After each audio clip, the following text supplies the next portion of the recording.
자, 여러분 안녕하세요. 이번 시간에 2019년 4월 28일 시행된 세무사 1차 시험 대비 모의고사 재정학 문제 해설을 시작하도록 하겠습니다. 시험 잘 보셨습니까? 시험이 얼마 남지 않았는데요. 이 모의고사를 출제하게 된 의도와 포인트를 간단히 말씀드리겠습니다. 첫 번째는 최신 재정학 교과서 내용을 잘 반영하고 있습니다. 그래서 약간 낯선 지문들도 있겠지만은 전부 다 그게 교과서에 나와 있는 지문이기 때문에 여러분들이 잘 소화를 해 주셨으면 좋겠고, 그런 경우엔 제가 해설에 좀 꼼꼼하게 달아놨거든요. 그 해설지를 보시면서 정리를 하시면 좋겠습니다. 그리고 이제 두 번째는 과거 기출 문제를 좀 응용을 많이 했습니다. 문제 배치는 어떻게 했냐면, 보통 이제 여러분들이 시간 관리를 하시는 게 중요합니다. 그런 목적이 사실 모의고사를 그랬죠. 시험 보신 다음에 조금 신기하거나 재미있는 문제들은 해설 보면서 체크하시되, 아닌 문제들은 그냥 버리시고 그냥 여러분들이 보시던 그냥 교재를 또 요약 정리라든가 객관식 문제를 중심으로 해서 정리해 나가시면 될 것 같습니다. 근데 이제 이렇게 모의고사를 보는 이유는 바로 실전 감각을 키우고 타임 매니지먼트를 어떻게 할 것인가, 그 연습을 하는 것입니다. 그래서 앞에 부분에는 약간 제가 좀 시간이 걸리고 낯선 문제를 배치했고요. 뒤에는 과거 기출 문제 중에서 꼭 알았으면 좋겠다 하는 것들을 정리해 놨습니다. 자, 이번 시간에는 제가 일일이 설명을 드리고자 하면은 시험도 얼마 남지 않은 시점에서 여러분들이 정리하는데 오히려 시간이 걸리기 때문에 제가 미리미리 정리를 해 나왔습니다. 그래서 간단하게 핵심 내용만 설명드리도록 하겠습니다. 자, 1번 문제 보겠습니다. 자, 공공재에 대한 설명으로 타당하지 않은 것은 이렇게 나와 있어요. 자, 여러분 1번에 보시면 무임승차 문제가 존재하는 경우에는 민간 부분에서 공공재를 전혀 공급하지 못한다. 예, 이 전혀라는 말은 언제나 조심하셔야 됩니다. 전혀라는 말은 좀 너무 센 표현이기 때문에 전혀 공급을 못하는 것은 아닙니다. 아셨죠? 다음 2번 문제 보시면 무임승차 문제로 인해서 일반적으로, 그렇습니다. 전혀와 달리 일반적으로 이런 표현은 맞는 표현이 되겠습니다. 3번에 이타주의를 고려하게 되면, 그렇죠, 어느 정도라는 표현 해결될 수 있다. 잘 보시고, 근데 정부가 공공재를 공급하게 되면 민간 부분의 완전 구축 효과라고 그러죠. 그러면 정부 개입의 순이득은 민간을 구축 효과로 인해 가지고 그 효과가 상쇄된다라는 거 알 수 있겠습니다. 자, 그럼 5번에 보시면 적정 공급과 관련해서 공공사업의 가치를 정하기 위해서 수백만의 주민들의 선호를 의미 있게 통합하기는 쉽지 않다. 그러다 보니까 이제 공공재 문제를 해결하는 게 현실적으로는 농후하지 않다, 이렇게 보시면 될 것 같습니다. 다음 두 번째 문제입니다. 비용 편익 분석에 대한 설명으로 틀린 것을 고르시오 나와 있습니다. 자, 1번에 완전 경쟁적인 노동시장이다 이렇게 되면은 어떻게 되죠? 네, 이런 경우에는 여가 시간의 가치를 임금과 동일하게 하는 거 맞고요. 조건부 가치평가범 제일 중요한 게 설문조사라는 거 잘 체크하시면 되겠습니다. 설문의 문항과 구조를 바꾸게 되면 사람들이 응답하는 게 달라지기 때문에 약간 조건부 평가법의 가치평가법에 대해서는 경제학자들이 좀 부정적으로 본다 말씀을 드렸고요. 지구온난화 같은 문제는 어떻게 됩니까? 굉장히 중요한 문제입니다. 이런 것들은 비용 효과성 분석이다라고 해가지고요. 편익이 측정 곤란하거나 편익의 여부에 상관없이 꼭 해야 되는 거, 이거는 이왕 어차피 해야 되는 것이기 때문에 비용을 가장 극소화하는 것을 선택한다, 이렇게 보시면 될 것 같고요. 또 공공사업에 대한 비용 편익 분석할 때는, BC 분석할 때는 불확실성 정도를 반영해야 맞는 얘기가 되겠죠. 다음에 5번 질문 잘 봐주세요. 정부가 고속도로 상태를 개선하는 사업을 했더니 일자리를 창출했습니다. 와, 이거 일자리를 창출했으니까 편익이구나. 맞을 수 있어요. 근데 이건 임금을 편익으로 측정하게 되면 이건 편익에 포함시키면 되는 게 아니라 오히려 일자리를 창출했다, 거기서 임금을 줬다, 이건 오히려 돈이 또 나가는 거잖아요. 특히 실업이 감소했다는 것은 편익이 증가한 게 아니라 비용이 감소했다, 이렇게 보셔야 될 것 같습니다. 네, 그렇게 정리하시고요. 다음 3번. 자, 공공재 공급과 관련한 린달 방식 얘기할 때 이게 좀 약간 낯설 수 있는데, 린달은요, 우선 첫 번째로요, 응익 과세죠. 그래서 편익에 대해서 과세하는 것이고, 사회적 한계 편익의 합이 사회적 한계 비용의 합과 같다. 이것도 비용도 합이라고 보시면 돼요. 근데 하나밖에 없으니까 그냥 우리가 편익의 합과 비용이 같다, 이렇게 보통 얘기를 하죠. 자, 린달 모형에서는 정부가 각 개인의 투표자들의 효용 함수를 반드시 알아야 할 필요는 없습니다. 이 교수님 교과서에 나와 있는 표현이니까 그대로 받아들이시면 될 것 같습니다. 자, 지불 의사 금액만 알면 된다, 이렇게 얘기를 하고요. 자, 비록 참가자들의 공공재에 대해서 진정한 가치를 밝히려고 해도 실제 가치가 얼마인지 정확히 모르는 경우 사실 현실에서 문제가 있고, 선호의 합산 문제, 이것도 쉬운 게 아니라서 현실에서 적용할 때 한계가 된다 보시면 되겠습니다. 현실적으로 봤을 때 우리가 해설에 다룬 것처럼 불꽃놀이와 관련된 어떤 편익이라든가 국방 서비스에 대한 가치, 이거 어떻게 측정합니까? 네, 쉬운 게 아닙니다. 자, 넘어갑시다. 4번 볼게요. 자, 문제 죄송한데요. 이거 틀린 것은 찾는 거예요. 그래서 우리가 이제 시험 볼 때는 제가 좀 이렇게 정정을 말씀드렸는데, 요거를 정확하게 이제 하다 보면 이게 투표의 역설 결과가 나옵니다. 그래서 투표의 순환 문제가 발생하는데, 뭐 그것 때문에 출제했다기보다는 이게 중요한 겁니다. 비독재성을 위배한다. 무슨 말씀이냐면 투표의 역설이 발생하게 되면 주최 측의 논란이 발생할 수 있다고 그랬죠. 대결하는 그 순서를 바꿈으로써 결과가 달라지게 된단 말입니다. 그래서 의제 설정자 문제라고 하는데 결국 주최 측 크게 독재성을 가지게 되는 거예요. 그래서 투표의 역설, 이거는 이행성을 위배할 뿐만 아니라 비독재성도 위배한다고 잘 좀 체크했으면 좋겠습니다. 자, 개인의 일관성 위배, 아니요, 이게 아니에요. 개인이 일관성을 위배한 건 아닌데 전체적으로 일관되지 못한 결과가 나온다. 그래서 5번에 나와 있는 개인의 선호를 사회 전체 선호로 일관성 있게 취합하는데 어려움이 있다라는 애로의 불가능성 정리까지 연결되는 것입니다. 네, 그 정도 정리하시면 될 것 같고요. 자, 다음 5번 문제 좀 보겠습니다. 근로소득세가 노동공급에 미치는 영향에 대한 설명으로 옳지 않은 것은 이렇게 나와 있어요. 자, 이거 할 때 여가가 정상제인가 열등제인가 그거를 파악하시는 게 먼저 되게 중요하겠습니다. 자, 여가가 열등제면 대체효과, 소득효과가 서로 반대 방향이 아니라 언제나 같은 방향으로 갑니다. 그래서 열등제인 경우에는 후방 굴절하는 형태를 보일 수가 없습니다. 아셨죠? 그리고 정상제인 경우 대체효과가 소득효과가 반대로 작동합니다. 네, 그거는 여러분 잘 아시겠죠? 그래서 대체효과 같은 경우 어떻게 됩니까? 네, 대체 효과는 우리 상식에 통하는 효과라고 생각하시면 되겠습니다. 상식. 그래서 만약에 근로소득세 부과되면 일할 맛이 나요, 안 나요? 안 나죠. 그러니까 상식에 통하니까 노동 공급이 감소한다 이렇게 보시면 되겠고, 소득 효과는 이게 약간 삐딱 효과라고 제가 말씀드렸습니다. 삐딱 효과예요. 그러니까 오히려 노동 공급이 증가, 여기서 어느 게 크냐에 따라서 달라지는데, 만약에 두 개 효과가 똑같다라고 하게 되면은, 그러면 노동 공급이 감소하는 대체 효과랑 증가하는 소득 효과가 같아지니까 노동 공급은 결국은 수직선의 형태를 보이게 된다. 이렇게 보시면 될 것 같습니다. 자, 그래서 5번에 보시면 여가가 정상적인 경우에는 소득 효과를 나타내고 있습니다. 실질 소득이 감소하게 되죠. 세금을 때리니까. 그랬을 때는 실질 소득 감소로 인해서 여가가 감소하고 노동 공급이 증가한다. 이렇게 정리를 하시면 될 것 같습니다. 자, 다음 법인세와 관련된 문제 중 옳지 않은 것은 나와 있어요. 여기서 포인트는 바로 뭔가요? 네, 여기 보시면 경제적 이윤에 대한 과세인가 아니면 법인 부분에 투하된 자본의 과세인가 그렇게 보셔야 돼요. 자, 경제적 이윤에 대한 과세인 경우에는 바로 이거는 중립세다라고 해가지고 네, 아무런 영향을 미치지 못한다 이렇게 끌고 가시면 돼요. 그래서 초과 부담도 발생하지 않고 전적으로 전가가 불가능하기 때문에 주주에게 귀착된다 이렇게 보시면 되겠고요. 법인 부분에 투하된 자본에 대한 과세이다라고 하면은 그게 이제 노동 집약적이냐 자본 집약적이냐에 따라서 결과가 달라진다 이렇게 끌고 가시면 될 것 같습니다. 아셨죠? 그래서 뭐 3번이 틀렸고요. 나머지들은 뭐 쉬운 얘기니까 여러분들이 참고해서 보시면 될 것 같습니다. 다음 7번 문제 좀 볼게요. 자, 지출세. 여러분, 지출세와 관련해서는요, 제일 중요한 게 바로 뭐냐면, 직접세이다라는 거랑 인세다라는 거 잘 보시면 될 것 같습니다. 그래서 직접세이기 때문에 역진성이 아니라 누진성을 적용할 수 있다라고 정리를 하시면 되겠네요. 다음 1번에 보시면 사회로부터 가져가는 행위, 그게 바로 소비행위잖아요. 지출행위잖아요. 그리고 저축하는 행위는 뭡니까? 사회에 뭔가 기여하는 행위예요. 그래서 칼도와 같은 칼도라는 학자는 그래서 사회로부터 가져가는 행위에 대해서 과세하는 것이기 때문에 공평성 측면에서 바람직하다 이렇게 얘기를 했습니다. 아셨죠? 그리고 3번에도 보시면 저축을 과세 대상에서 제외를 하게 됩니다. 그 결과 미래 소비를 또 우대하는 경향이 있게 된다라고 보시면 되겠습니다. 자, 우리가 이자 소득세 같은 경우는 어떻게 됩니까? 이거는 미래 소비에 과세를 하는 거야. 근데 지출세는 미래 소비뿐만 아니라 현재 소비까지 다 똑같이 대우하기 때문에 그래서 또 역시 수평적 공평성에도 부합한다. 이렇게 보시면 되겠습니다. 네, 중요한 문제입니다. 다음 8번. 다음 중 중위투표자 이론이 성립하기 위한 조건이 아닌 것은 이렇게 나와 있습니다.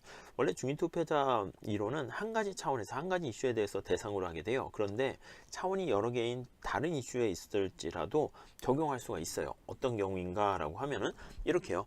그 이슈들이 여러 가지 높은 상관관계가 있게 되면은 1차원적 투표랑 유사한 결론을 가지기 때문에 다차원적인 투표는 중위투표자 이론이 성립하기 위한 조건이 아니다라고 보시면 되겠습니다. 이 교수님 교과서에 나와 있는 얘기니까 잘 좀 정리 좀 해주셨으면 좋겠고, 다음에 이제 2명의 선택 대안이라든가 이념과 신념 배제해야 됩니다. 득표수 극대화에만 관점을 가져야지 이념 때문에 어느 한쪽에 나는 중위투표자 선택을 하지 않을 거야 이렇게 한다라고 하면 얘기가 진행될 수가 없고요. 선거권자가 모두 투표에 참여해야 돼요. 근데 현실에서는 다 참여하지 않는 경우가 생길 수 있습니다. 그리고 선거 자금과 아니면 광고 뭐 등등등 이런 것들 금전적인 문제가 또 현실에서는 영향을 미치는데 이런 것들이 효과가 없다라는 전제 하에서 의미가 있겠다라고 보시면 되겠습니다. 다음 9번 문제를 보시면 소득세를 부과했을 때 저축에 미치는 효과 할 때 맞는 것은 어떤 것입니까? 라고 하면 네, 라번만 틀렸고 다른 건 다 맞았습니다. 이거 좀 여러분들이 잘 체크하셔야 되고요. 우선 첫 번째로 근로소득세다라고 하면은 이건 어떻게 됩니까? 현재 소비와 미래 소비 간에 근로소득에 다 세금을 때리는 거니까 전부 다 교란을 야기하는 게 아니다라는 거 잘 보시면 될 것 같고요. 나머지들은 뭐 이해되시는 분들은 제가 따로 설명 안 드려도 되겠고, 만약에 지금 이 문제가 이해가 안 되시는 분들은 조금 지금 하기에는 약간 늦은 감이 있습니다. 그래서 어떤 조세를 부과했을 때 경제적 행위에 미치는 영향 반드시 좀 체크해 두셨으면 좋겠습니다. 여러분들이 가지고 계신 어떤 교과서라든가 객관식 문제집을 통해 가지고 요건 잘 정리를 해 두셨으면 합니다. 자, 10번 문제 좀 볼게요. 자, 10번 문제는 티브 모형과 관련된 것입니다. 자, 티브 모형의 가정, 티브 모형이란 것은 어떻게 정부의 중앙 정부를 강조하는 겁니까? 시장의 원리를 강조하는 겁니까? 그렇죠. 시장의 원리를 강조한다. 시장의 원리를 강조한다 이렇게 생각하시면 될 것 같습니다. 시장의 원리를 강조하게 됩니다. 자, 그래서 티브 모형의 가정으로 모든 주민들 간에는 공공재 분담액이 동일하고요. 외부 효과가 존재하지 않는다. 왜냐하면 존재하면 시장 실패가 발생하기 때문에 그렇습니다. 마찬가지로 규모의 경제가 존재하면 시장 실패가 발생하게 되는 것이고요. 조세와 편익이 연계되어야 한다라는 거 맞는 얘기입니다. 그러다 보면 비슷한 선호와 취향을 가진 사람끼리 모여 사는, 그렇죠? 사실 이 선호라는 거, 취향이라는 거, 이건 소득 수준에 영향을 받기 때문에 비슷한 소득 수준을 갖고 있는 사람끼리 서로 모이는 결과를 초래하게 된다라고 보시면 될 것 같습니다.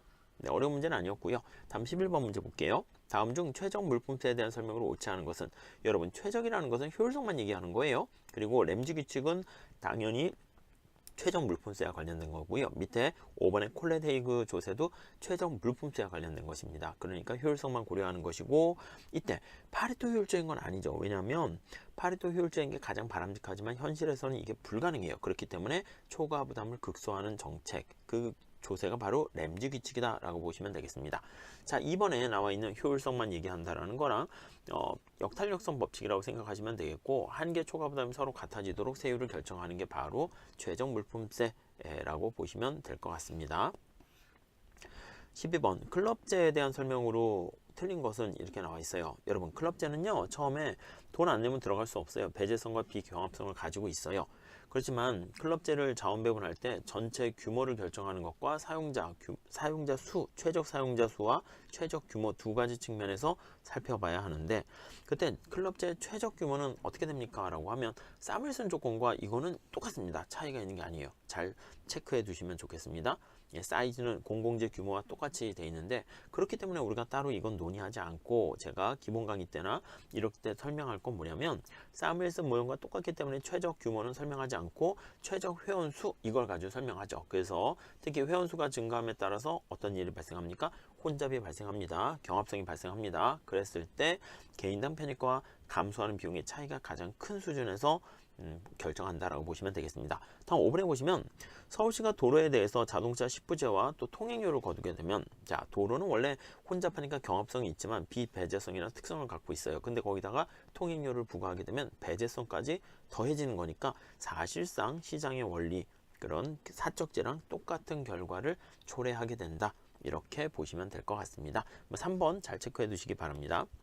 자, 다음 13번 문제 좀 보도록 하겠습니다.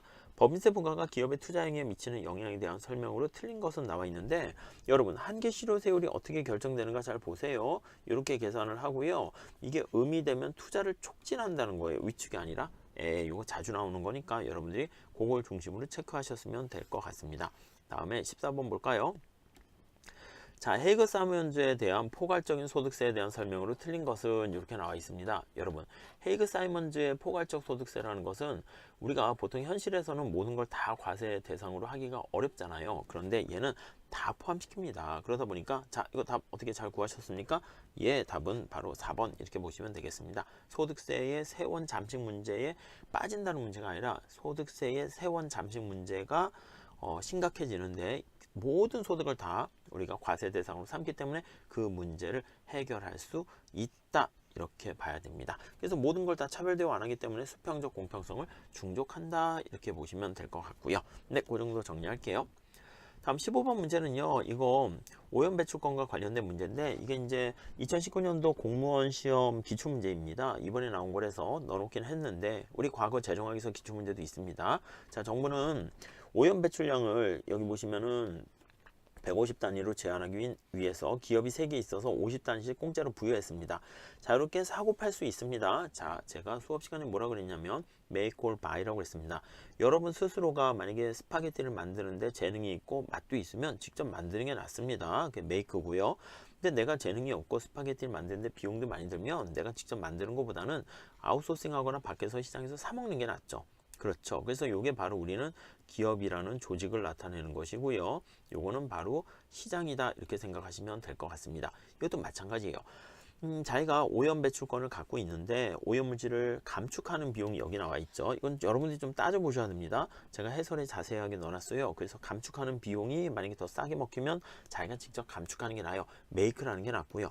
만약에 내가 오염물질을 감축하는데 비용이 많이 들어요. 여기 나와 있는 것처럼 40이나 듭니다. 기업 C가 그렇죠. 이럴 때는 밖에서 직접 구입하는 게 나아요. 구입한다는 건 뭐예요? 이게 바로 수요가 되는 겁니다.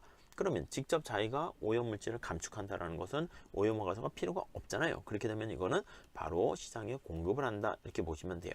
그래서 수요가 많은가 공급이 많은가를 따져가지고요. 여러분들이 최적 오염 배출권의 가격이 어떻게 결정되는가를 보셔야 됩니다. 네, 이거는 일일이 제가 설명을 해드리기보다는 지금 시점에서는 여러분들 힘드신 분은 넘기시고요. 아니신 분들은 해설 보시면서 이해를 착착 하시면 될 것 같습니다. 아셨죠? 그렇게 정리하도록 하겠습니다.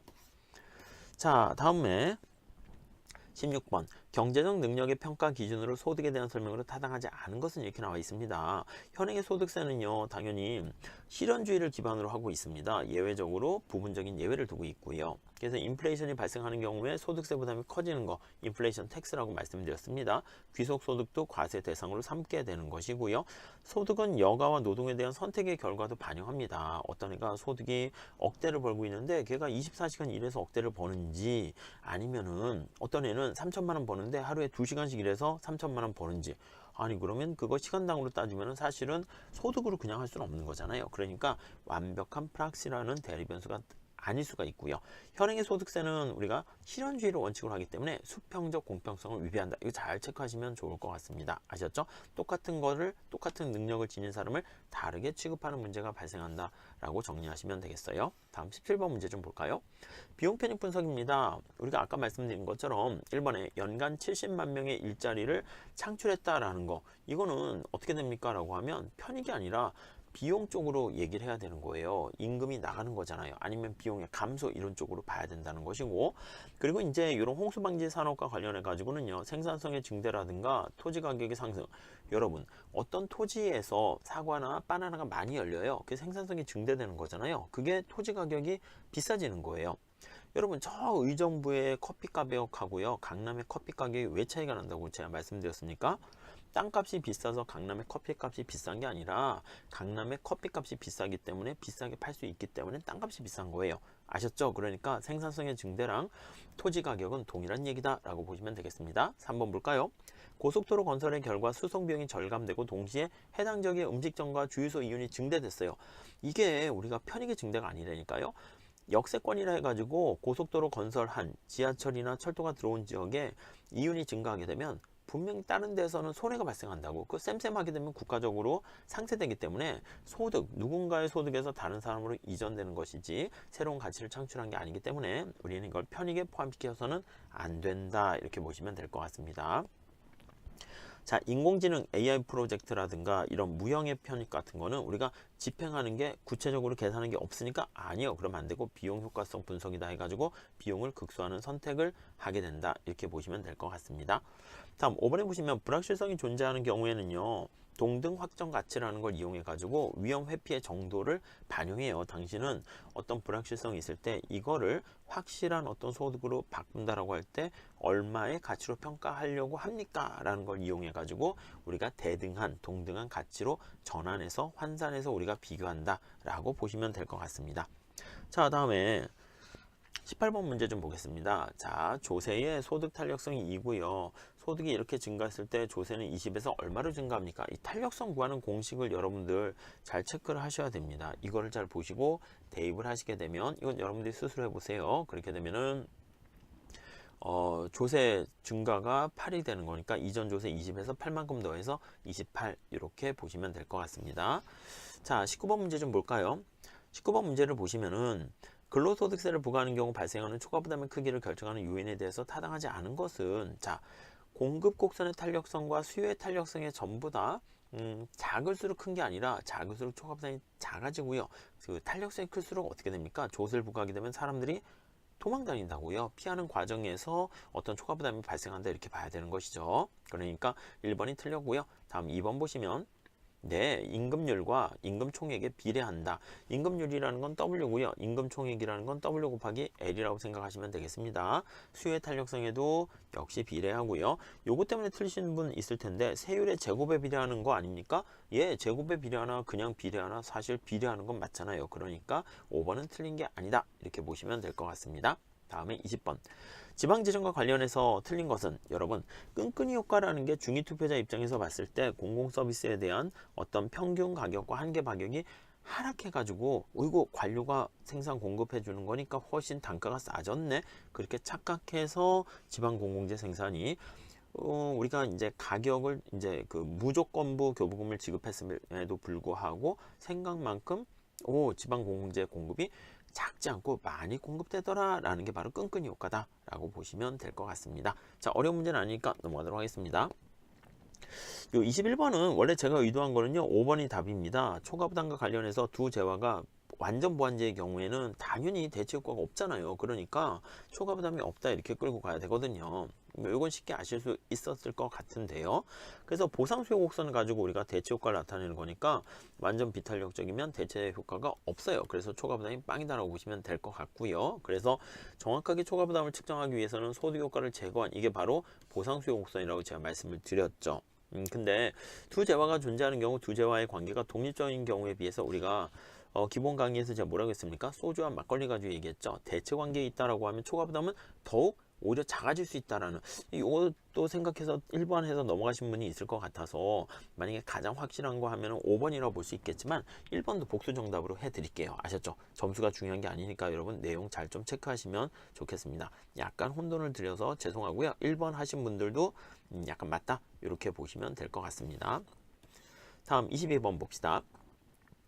자, 예산 극대화 모형에 대한 설명으로 틀린 것은 나와 있습니다. 로모 로젠탈이라는 게 뭐예요? 그렇죠. 관료가 독점적인 정보를 갖고 있는 거야. 그래서 국민들한테 야, 너 공공재 공급을 이걸로 할래 저걸로 할래 해가지고 너무 많은 거를 기각시키게 되면 중간에 과다 생산되는 것을 선택하도록 만든다 라고 보시면 되겠죠. 제가 이걸 뭘 가지고 설명했습니까? 그렇죠. 너 커피 마실 때 요거 스몰 사이즈 먹을래 미디엄 할래 라고 하면 미디엄을 좀 많이 선택할 수 있을수록 커피숍이 남는 장사를 합시다. 그렇게 하기 위해서는 어떻게 한다고요? 그렇죠. 엄청 투빅 사이즈를 하는 거야. 이렇게.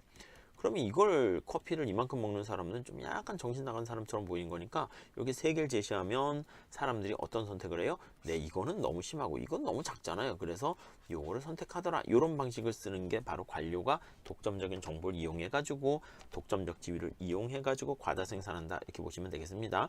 이번에 보시면 니스카넨 모형은요 관료의 간접 민주죠. 관료가 대리 역할을 하는 것이고 로모 로젠탈 모형은 직접 민주주의에서 주민 투표한테 하는 거죠. 주민들한테 물어보는 거예요. 근데 관료가 독점적인 지위와 정보를 가지고 중위 투표자 이론을 비판하게 된다라고 보시면 되겠습니다.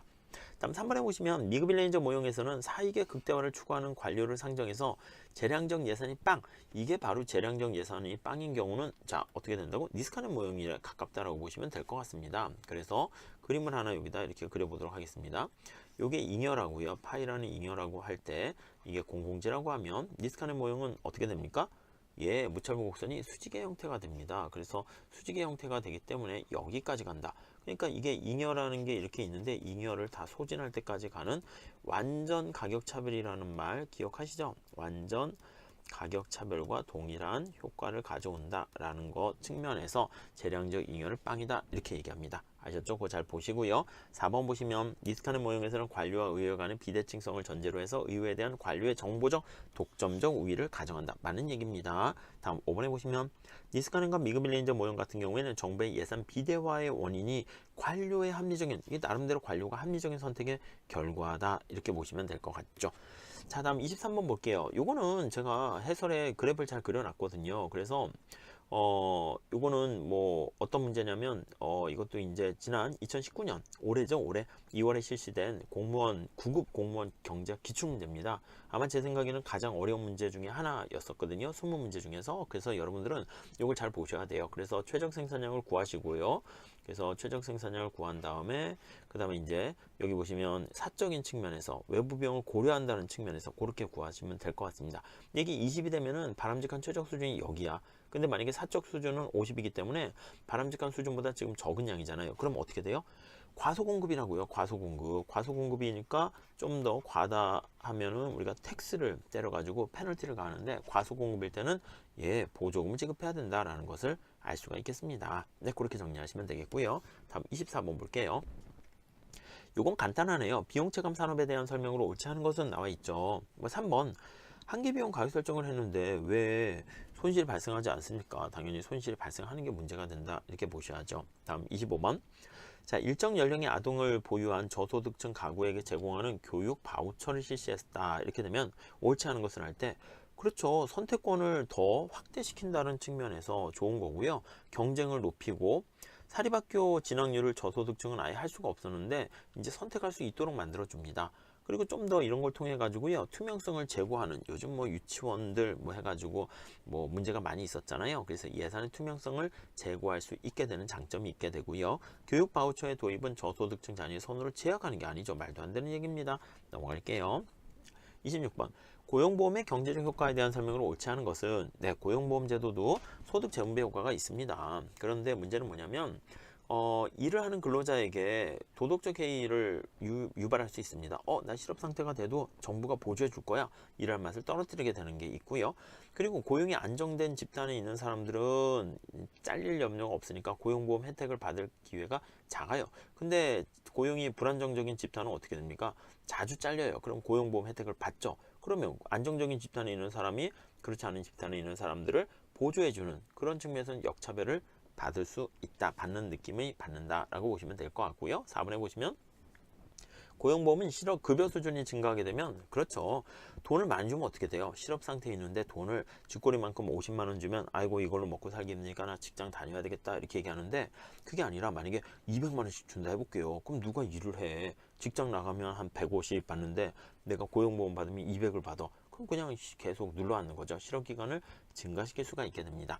자, 근데 고용보험을 받으면 원래 이게 아예 없었을 때는 우리가 이제 돈이 없으니까 당연히 소비를 할 수 없는데 고용보험을 받게 되면 우리가 소비를 하게 돼서 유효 수요를 확대해서 경기를 부양시키는데 하나의 방법이 될 수 있다. 라는 케인즈의 아이디어가 기반에 깔려 있는 거니까 여러분들 잘 체크해서 보시면 될 것 같습니다. 넘어갈게요. 자, 27번 보시면 국채 발행에 대한 설명을 옳지 않은 것은 나와 있습니다. 국채 가격과 이자율은 반대로 작동하고요. 환율과도 마찬가지입니다. 그래서 경상수지도 악화돼요. 언제나 시험 문제 포인트는 리카르도 대등 정리, 리카르디안 이퀴밸런스 테어렘이 되는데 등가 정리라고도 하죠. 국채 발행하게 되면 민간의 소비가 증가하는 게 아닙니다. 오히려 감소하거나 그렇죠. 왜냐하면 국채를 뭐라고 인식합니까? 네, 리카르도 등가 정리에서는요, 이 본드를 바로 뭐라고 인식하냐면 미래 텍스로 인식합니다. 그러니까 저축을 해서 미래 세금 거두는 거를 대비해야 되는 것이죠. 그렇죠? 여기서는 이자율 상승으로 인한 통화주의와 같이 그 구축효과 자체가 발생하지 않습니다. 리카르도 등가 정리는 세고전학파다 이렇게 보시면 되겠고 구축효과는 통화주의 학파다 이렇게 보시면 될 것 같습니다. 자, 러너는 내부 채무, 외부 채무로 나눠서 내부 채무인 경우는 미래세대 조세 부담이 전가되지 않는다 이렇게 얘기를 했습니다. 네, 맞고요. 28번 볼게요. 소득재분배 정책에 대한 설명으로 타당하지 않은 것은, 자, 여러분들 여기 사회복지제도가 있습니다. 이 사회복지제도는 이렇게 세 가지, 사회보험, 공공부조, 사회복지 서비스 이렇게 나와 있는데, 보험이라는 말이 있기 때문에 얘네들은 기여 원칙이 되고요. 나머지는 비기여 원칙이 됩니다. 그리고 장애인이나 노인, 아동 등에 대해서 시설을 이용할 수 있는 시설 이용 제공하는 그런 것도 있어요. 꼭 돈이나 보조해 주는 것뿐만 아니라. 아셨죠? 네, 그렇게 정리하시고요. 다음 29번 봅시다. 공공요금과 관련한 내용으로 뭐 틀린 것은 규모 수익 불변을 전제로 하는데, 장기에는 한계 비용에 추가적으로 경제적 지대를 추가할 수 있는 게 아니라, 이 추가적인 경제적 지대는 언제 할 수 있다? 단계만 가능합니다. 그래서 5번이 틀렸고요. 별로 어려운 지문은 아니니까 넘어갈게요. 30번 봅시다. 비용 편익 분석을 얘기하고 있습니다. 1번은 기출문제를 제가 약간 변형한 거예요. 같이 공저자인 박헌재 교수님께서 쓰신 책, 거기 객관식 우리 재정학 책에도 나와 있잖아요. 임금 격차를 A라 하고 사망할 확률을 P라고 하면 그 P로 나눠줘야 돼요. 기출에서 이제 곱해주는 걸로 나왔었잖아요. 그리고 시간의 가치는 어떻게 측정한다고요? 그렇죠. 만약에 대안적인 어떤 수단이 있다라고 하면 그 상이한 교통수단, 대안되는 수단으로 인해 가지고 당신은 새로운 뭐 버스 전용 차로라든가 뭐 새로운 지하철이 생기게 되면서 시간이 얼마나 단축됐습니까? 그 시간당 임금만큼 단축된 시간을 곱해서 계산을 한다고요. 생명의 기회비용은 사망할 경우에 일생 동안 벌어들일 수 있는 미래 기대소득의 현재 가치로 디스카운트하는 겁니다. 상실한 만큼으로 나타내요. 이걸 무슨 접근법? 인적자본 접근법 이렇게 얘기를 하게 되는 거죠. 휴먼 캐피탈 접근법이에요. 네, 그렇게 돼 있고요. 다음에 4번 볼게요. 비용 편익 분석에서 환경과 같은 시장 가치를 측정할 때는 이중 계산하거나 과대평가되는 경우가 많이 발생합니다. 이건 맞는 얘기죠. 5번 볼게요. 환경 가치를 설문조사나 선호도 할 때 측정하는 방법. 조건부 가치평가법이죠. 해독 방법은 속성 가격법이라고도 하는데, 어떤 제품이라든가 어떤 위치라든가 어떤 사업에 대한 그 속성까지도 감안하는 겁니다. 그렇죠? 그래서 뭐 그 정도 정리하도록 하겠습니다. 자, 넘어가도록 하시죠. 31번도 요 계산 문제예요. 여러분 잘 봐주세요. 초과 부담의 크기는 할 때 이렇게 탄력성, 수요 공급 탄력성 집어넣고요. 세율 집어넣고요. 그 다음에 당일 물품세 조세 수입이 30만 원이다 라고 하면 이거 직접 대입해서 계산하시면 될 것 같습니다. 넘어가시죠. 자, 부의소득세는 제일 중요한 게 뭐예요? 그렇죠. 부의소득세는 대체효과 소득효과 모두예요. 노동 공급을 감소시켜요. 그러다 보니까 어떤 효율성의 저하를 가져온다라는 게 네거티브 인컴 텍스의 가장 중요한 특징 중에 하나다라고 보시면 될 것 같습니다. 다음에 33번. 공평한 조세 부담의 원칙에 대한 설명으로 타당하지 않은 것은 이렇게 나와 있어요. 공평한 조세 부담할 때 1번에 나와 있는 것처럼 경제적 능력의 평가 기준으로 소비를 대리변수로 하게 되면 능력뿐만 아니라 누구는 소비의 크기를 가지고 세금을 내라고 하면 누구는 소비한 사람 있고 소비 안 하고 저축한 사람 있잖아요. 그럼 소비한 사람들은 오히려 세금을 많이 내는 그런 결과를 초래하게 되니까 그 사람의 어떤 선택의 결과까지 반영될 수 있다는 것입니다. 그리고 공평하다라는 것은 바람직한 두 가지 측면에서 얘기할 수 있어요. 특히 세원의 선택과 관련된 문제는 수평적 공평성이고요. 세율을 얼마나 할 것인가는 수직적 공평성입니다. 이해가시죠? 예, 그 정도 잘 체크하시면 좋을 것 같고요. 5번도 보세요. 자, 공공서비스에 대한 수요의 가격 탄력성이 1보다 큰 경우에 그때는 누진세를 실현하게 된다. 예, 중요한 지문이니까 잘 체크하셨으면 좋겠습니다. 다음 34번에 보시면 정부의 가격 보조 방식에 대한 설명을 옳지 않은 것은 이렇게 나와 있습니다. 가격 보조 방식은 어떻게 됩니까? 예산선 자체가 우리가 소비를 촉진하도록 만든다고요. 이렇게 있다가 예산선이 이렇게 가죠. 이게 이제 공공재고, 아니면 이거를 공공재로 안 하면 그냥 X라고 해도 상관없습니다. 이게 뭐 우유라고 하고요. 이쪽이 YJ가 뭐 술 이렇게 있다고 합시다. 그럼 얘가 술만 사면은 혜택을 못 보고요. 여기 나와 있는 것처럼 우유를 많이 살수록 혜택이 더 커진다라는 걸 알 수 있습니다. 소비를 촉진하게 되는 측면이 있어요. 그러나 후생 측면에서는 바람직하지 않다라는 거 잘 정리하셨으면 좋겠습니다. 왜냐하면 대체효과 때문에 선택의 왜곡을 초래하기 때문에 그런 것이죠. 다음 35번. 조세구조가 이렇게 나와 있습니다. 이에 대한 설명은 옳지 않은 것은, 자, 이거 선형 누진세예요. 왜 선형입니까? 라고 하면 여기 나와 있는 한계세율이 일정합니다. 한계세율이 일정해요. 그래서 접선의 기울기 한계세율이죠. 그래서 소득이 증가했을 때 텍스 이게 한계세율인데 얘가 일정합니다. 자, 소득 이거를 미분하면 되는 거예요. 얼마예요? 0.1 이렇게 돼 있는 거죠. 그리고 평균 세율은 어떻게 됩니까? 예, 평균 세율은 여기 보시면 요거죠. 그래서 x를 y로 나눠주는 것이고요. 얘를 100 플러스 0.1y 이렇게 되는 거니까 0.1 이게 한계 세율이에요. y분의 100 이렇게 된다고요. 그럼 얘가 네 더해지는 거예요. 그래서 요 한계 세율이 이렇게 있고 평균 세율이 이만큼 더 더해지는 거 알 수 있습니다. 그렇죠? 저기 보시면 평균 세율이 더 큰 거예요. 그래서 평균 세율이 더 크고 한계 세율보다 평균 세율은 점차 작아지니까 이거는 역진적이다라는 것을 알 수가 있는 것이죠. 아무튼 한계 세율은 여기서는 일정한 것이지 증가하는 게 아닙니다. 그리고 3번, 4번 각각 값을 대입하면 쉽게 구할 수가 있을 거예요. 자, 다음에 18번 문제 좀 보도록 하겠습니다. 허리케인이 지나간 지역에 얼음 생수의 값을 인상해서 폭리를 취하는 상인이 있습니다. 이 상인을 처벌해야 될 것인가 할 때 자유주의는 안 돼. 너무 개개인들의 자유가 중요한 건데 자유에 간섭하는 게 되는 거야. 그리고 자유주의는 행복 극대화라는 관점에서 처벌에 반대합니다. 공급자의 사기를 높여서 필요한 물건을 더 공급하도록 만들어야지 사회 전체 후생이 극대된다는 것이죠. 3번의 공리주의는 주민의 고통과 상인의 이익의 합계 이걸 다 더하는 겁니다. 그래서 손해보다 이익이 더 크게 되면 공리가 증대하니까 처벌에 반대하는 것이고요. 롤즈는 가장 어려운 사람들을 대상으로 하는 거예요. 그래서 가장 어려운 소득에 있는 사람들을 대상으로 하는데 사회 전체 후생이 감소했어요. 이 사람들의 행복이 감소하게 되면 그렇기 때문에 이거는 나쁜 겁니다. 그래서 처벌해야 되는 겁니다. 오히려 상인들이 야 내가 많이 벌었으니까 보상해 줄게 이거는 실질적인 보상이 아니라 가상적 잠재적 보상일 뿐이기 때문에 이거와는 전혀 상관없다라는 거 교수님 교과서에 나와 있는 지문들이기 때문에 잘 여러분들 정리하셨으면 좋겠습니다. 5번 볼게요. 평등주의는 그렇죠 가중치를 둬서 얘기를 하는 것입니다. 네 이렇게 정리하시면 되겠습니다. 다음 37번. 자, 공평한 과세. 공평한 과세에는 두 가지가 있습니다. 하나는 편익의 원칙, 하나는 능력의 원칙입니다. 그래서 두 가지를 다 보셔야 돼. 자, 우선 능력의 원칙에는 두 가지가 있습니다. 어떤 게 있죠? 능력의 원칙에는 이게요. 능력이 있는 사람은 세금 많이 내 이렇게 되는 건데 우선 똑같은 능력을 지닌 사람은 똑같이 세금 내. 이게 수평적 공평성입니다.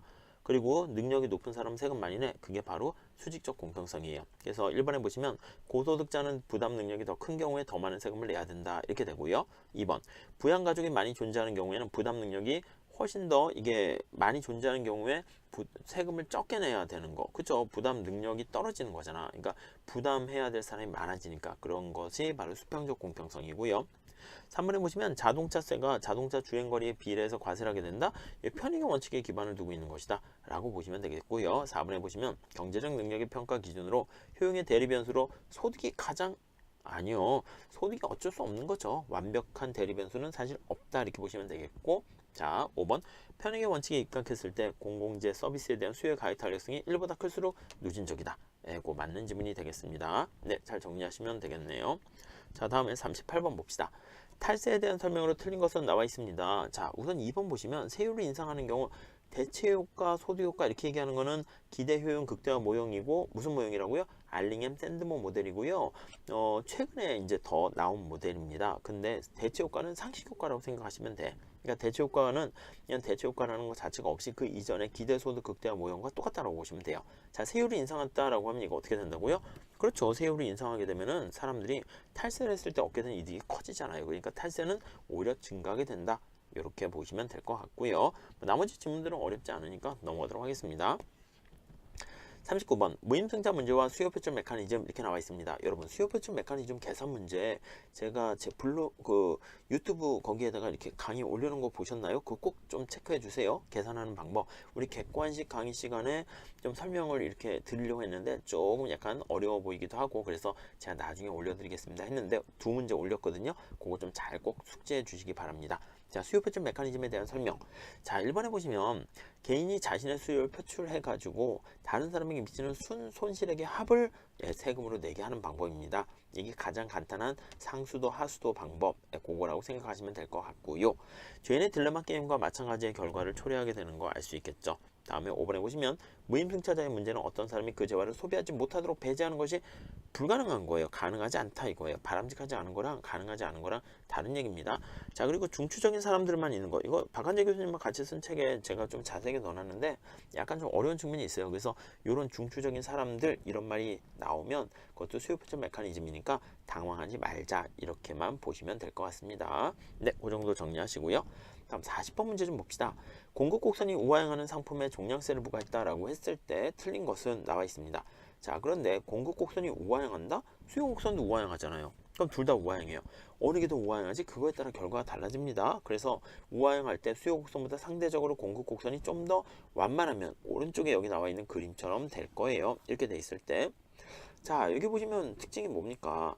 여기 보시면 텍스가 이만큼 올라갔어요. 그런데 소비자 가격은 이만큼 올라갔죠. 소비자 가격이 조세 부가액보다 더 크다. 이렇게 보시면 될 것 같습니다. 초과 부담은 여기 나와 있는 빗금칠 면적이 초과 부담이다. 이렇게 생각하시면 될 것 같고, 소비자 행위는 당연히 감소하겠고, 소비자 가격 상승하고 거래량은 당연히 감소한다. 이렇게 정리를 하시면 될 것 같습니다.